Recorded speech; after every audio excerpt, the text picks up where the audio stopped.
बहुत अच्छी बात है। हमने बताया तो था, लेकिन शायद आपने उस समय ध्यान नहीं दिया होगा। लेकिन कोई बात नहीं, हम बताने जा रहे, समझिए।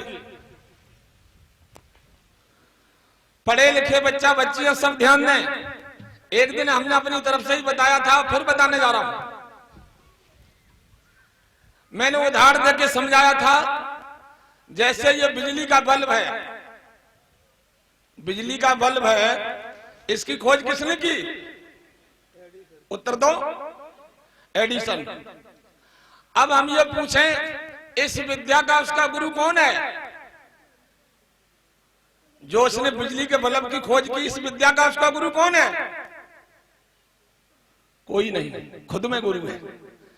जो किसी ज्ञान को नया प्रैक्टिकल करके जो नई दिशा देता है, जिस ज्ञान का उससे पहले कोई दूसरा गुरु न बना हो, उसको क्या कहते हैं? स्वयं भू।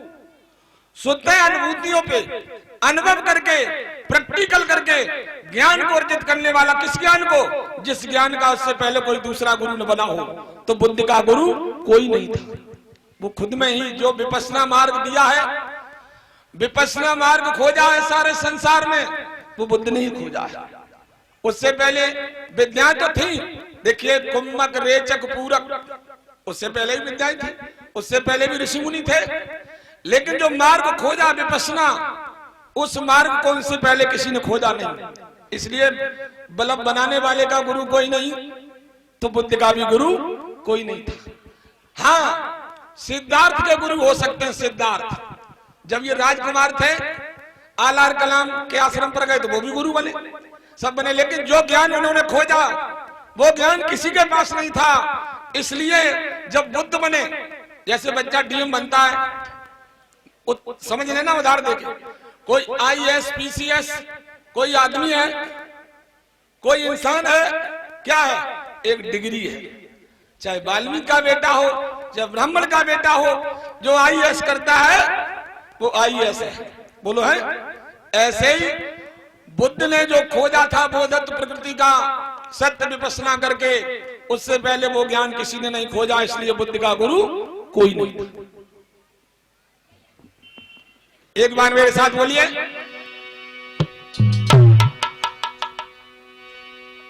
और उदाहरण देके इसलिए समझाया है कि समझ लो।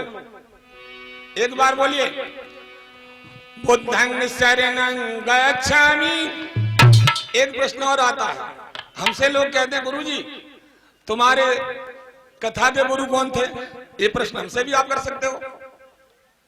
हमारे दीक्षा गुरु तो थे, बौद्ध भिक्षु थे, बौद्ध भिक्षु, जिनसे हमने धम्म की दीक्षा ली, बौद्ध धर्म की। लेकिन कथा की बात करो तो मेरा भी कथा का गुरु कोई नहीं है, क्योंकि मैंने खुद लिखा है। गद्य से पद्य में जो लिखा, टूटी फूटी भाषा, आज देश में बहुत से बच्चा बच्चियां गा रहे, लेकिन मैंने शब्दों को कैसे जोड़ा 34 साल पहले। तो अब हमसे पूछो तुम्हारा गुरु, कथा का गुरु कौन है? तो हमारे दीक्षा गुरु तो हैं धम्मा को, जो संकेसा पर बौद्ध भिक्षु थे। लेकिन इस लाइन का मेरा गुरु कोई नहीं है, क्योंकि हमसे पहले कोई नजर ही नहीं आया था। बोलिए मेरे साथ, बुद्धं शरणं गच्छामि, धम्मं शरणं गच्छामि। बोलो, बुद्धं शरणं।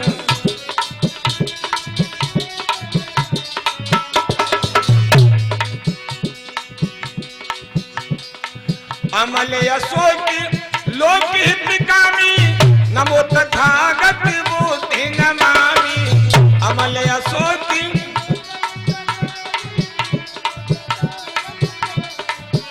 बोलो, धम्मं शरणं गच्छामि, संघं शरणं गच्छामि। बोलो, बुद्धं शरणं। बोलिए भगवान बुद्ध की। देखिए, भगवान बुद्ध, अभी आप क्या सुन रहे थे? वैशाली में महिलाओं को प्रविद्या दी। बहनों, बहुत देर से आप लोग बैठी हैं। हम एक बात पूछेंगे, भगवान बुद्ध ने प्रविद्या दी महिलाओं को, वो कौन सी पूर्णमासी बताई थी? अभी बताया था राजश्री बुद्ध ने, वो मांगी पूर्णमासी थी। दीक्षा देने के बाद भगवान बुद्ध वहां से चले राजगिरी की तरफ।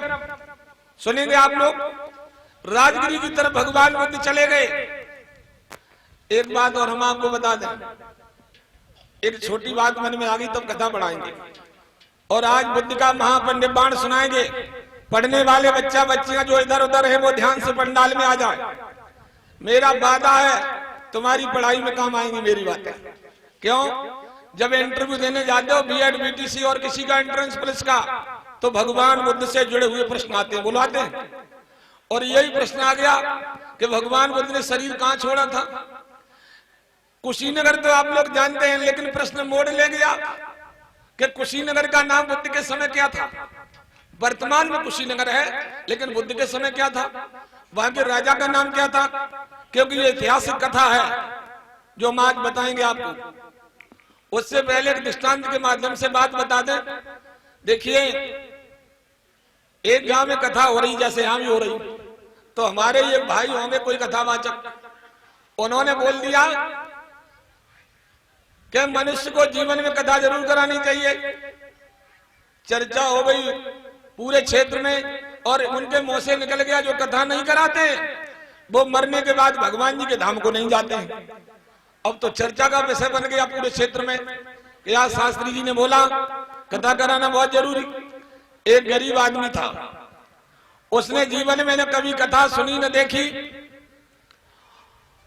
जाकर के शास्त्री जी के पास पहुंचा और बोला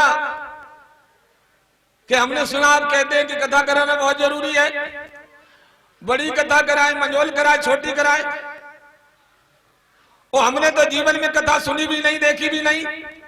ये दृष्टांत के बाद हम प्रसंग शुरू करेंगे। तो क्या मेरे घर में आप कथा करेंगे? बोले मेरा तो यही काम है, कोई कराओ। कि छोटी वाली कथा कर दो। कब कराओगे? कि कल आ जाओ। घर जाके पहुंचा, पत्नी से बोला घर में कल कथा हो छोटी वाली। पत्नी बोली इतनी जल्दबाजी में कि लोग कहते मर गए स्वर्ग नहीं मिलेगा, हमने तो सुनी ना, न देखी कैसी होती कथा। ऐसो करो हर को आंगन लीप ले आंगन। तो पत्नी जल्दबाजी में आंगन लीप डालो। सवेरा हुआ, शास्त्री जी गए, आंगन में बैठे, छोटी वाली कथा का कार्यक्रम शुरू करने जा रहे और बोले आप भी बैठिए जजमान, हम बोले वही बोलना, हम बोले वही बोलना। ठीक है। तो शास्त्री ने कथा शुरू कर दी। एक चम्मच से जजमान घी डालता हवन कुंड में। अब यहां प्रश्न मन में उठ रहा होगा कि बुद्ध कथा हो रही, हवन नहीं हो रहा है। ये तुम्हारे मन में प्रश्न होगा, लेकिन हम आपको बता दें, पढ़े लिखे बच्चा बच्चियां सुनो, हम चाहे लकड़ी जलाएं या घी जलाएं, कोई सिद्ध कर दे वैज्ञानिक दृष्टि से, जलने के बाद क्या बनता है? जलने के बाद क्या बनता है? Carbon dioxide. क्या बनता है? Carbon dioxide. मनुष्य को जीने के लिए क्या चाहिए? ऑक्सीजन चाहिए। अब उनकी सोच, हाँ हवन सही, हवन क्या है वो बता दूं। भगवान बुद्ध ने कहा हवन मन से करो। जैसे पंडाल में आए बैठे हो, जरूरी नहीं हम किसी को बताएं। इस दुनिया में अच्छा बुरा सब जानते, लेकिन मानते नहीं है। बोलो, जानते सब, मानते नहीं। मान लीजिए कोई आदमी जैसे अपना मन में सोचे पंडाल में बैठ के आहुति लगा दे। क्या आहुति लगा दे? कि आज के बाद मैं दारू नहीं पीऊंगा। मन ही मन में आहुति लगाओ, किसी को बताने की जरूरत नहीं है। बोलो, आहुति अपने मन से हृदय में लगाओ कि मैं आज से ये गलत काम नहीं करूंगा। तुम्हारा पक्का हवन हो गया। गलत कामों का त्याग करना भगवान ने कहा मन से, हृदय के अंदर हवन करिए, कुरीतियों का त्याग करिए, ये पक्का हवन है। तो शास्त्री जी पहुंचे आंगन में।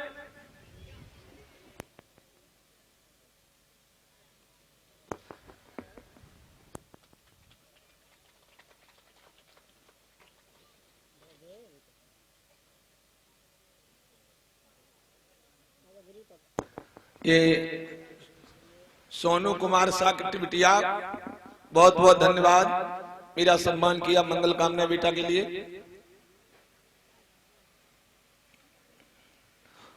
तो देखिए हम बात समय नहीं बर्बाद कर रहे, बहुत जल्दी बढ़े। शास्त्री बोले तुम चढ़ाओ घी और हम थोड़ी धूप डालेंगे, मंत्र पढ़ेंगे, और हम कहें सोई कहियो। अब बिना पढ़ो लिखो आदमी, शास्त्री जी ने मंत्र पढ़ के करी स्वाहा, उसने भी कर दी स्वाहा। आइए वहां साहब,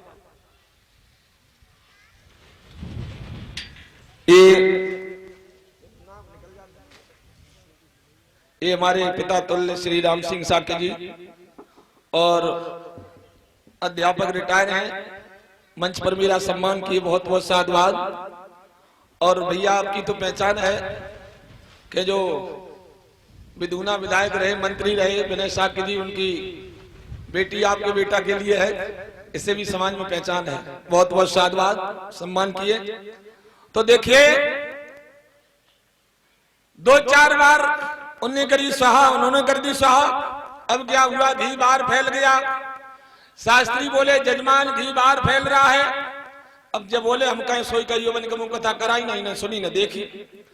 जजमान बोला घी बाहर फैल रहा है। शास्त्री बोले दिमाग ठीक कर लो। जजमान बोला कि दिमाग ठीक कर लो। अब मुझे जान तो सब बातें कथा ही हुई है, फसील को बैठने में कथा। शास्त्री बोले अकल दुरुस्त हो जाएगी तेरी, बोला तेरी अकल दुरुस्त हो जाएगी। शास्त्री बोले ठीक है कि नहीं, बोले ठीक है कि नहीं, कि मानेगा नहीं, कि मानेगा नहीं। अब मुझे समझ रहे हो, हमने ना कहीं मेरी कथा खराब हो जाए। शास्त्री बोले बुद्धि ठीक कर ले। जजमान बोला बुद्धि ठीक कर ले। एक तमाचा मारा, जजमान ने भी 4 दिन से तमाचा मारा। अब तो कथा चटा को बटा वो करने लगी। शास्त्री जी ने उठाओ दे मारो, जजमान नीचे पड़ो। अब बे लगाता कि तब बे नीचे, अब तो कथा आंगन खोदे डारे। पत्नी रहते ऐसी बिचारी, कबू ने सुनी ने देखी कथा। पत्नी सोचे हमने आंगन ही आंगन लीपो कथा के लिए।